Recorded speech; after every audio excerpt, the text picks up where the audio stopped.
The hyphen alludes to Pallas Athena, Greek goddess of wisdom and civilization. The patron of Elizabethan theatre, shaking her spirit ignorance, represented by the snake.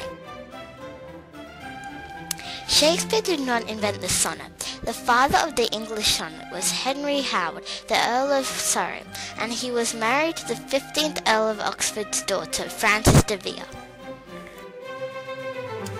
Even Strato Kenneth Muir notes that the next milestone in the evolution of the English sonnet comes in 1582 with Hecatompathia.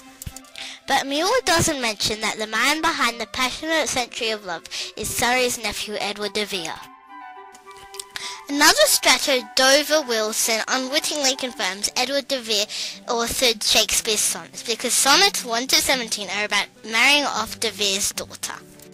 So Wilson is stuck with wondering how to fit the Stratford guy into all this. In 1591, Philip Sidney's sonnets are published 5 years after his death. His posthumous works are edited by his sister Mary Sidney and friend Fulk Greville. In the 1590s, sonnets become all the rage, and lame poor in despite, Edward de Vere marries Elizabeth Trentham. She sets him up in Hackney where he can write. Edward de Vere lives in Hackney until he exits the stage in 1604.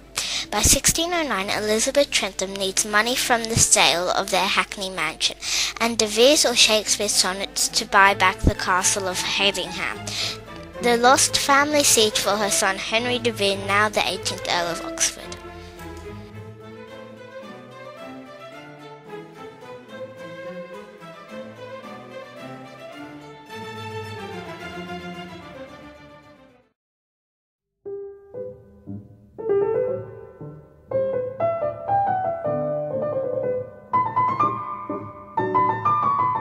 Now class, I want you to look at the picture in front of you and tell me if you see anything strange about it. You can go first, Leonardo da Cunha.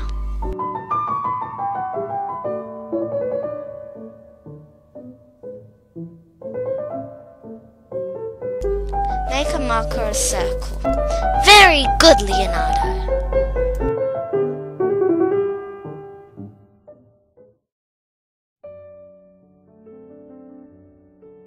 It was always planned that literary families of Edward de Vere and Mary Sidney Herbert would be bound together with the 1604 marriage between Susan de Vere and Philip Herbert.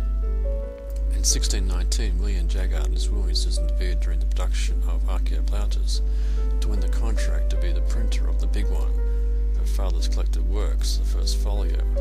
Jaggard knows she is the grand possessor.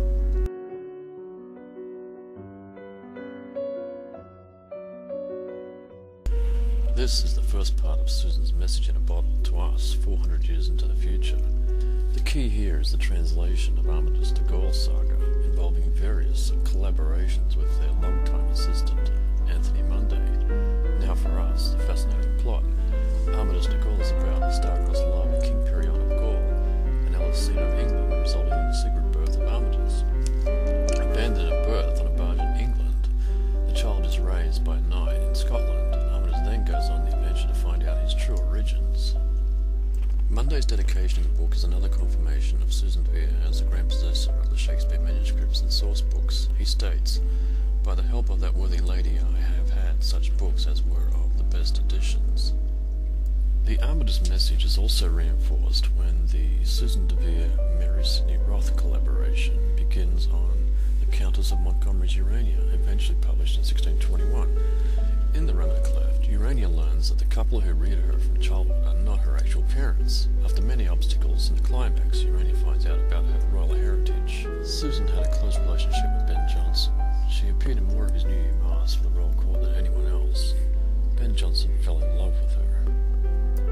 When in England, you must go to see where Susan lived, in Wilton. In particular, check out the Shakespeare Shadow statue. All the way through. Collaborations. Susan de Vere's message in a bottle reads, "My father, Edward de Vere, is Shakespeare."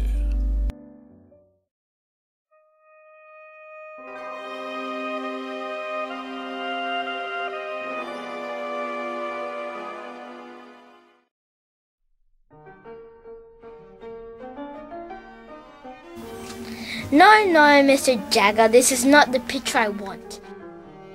It looks too real, too much detail. I just want something simple as a hint there is something behind. That's it. I want it to look like a mask. You need to be able to see a firm line down the edge.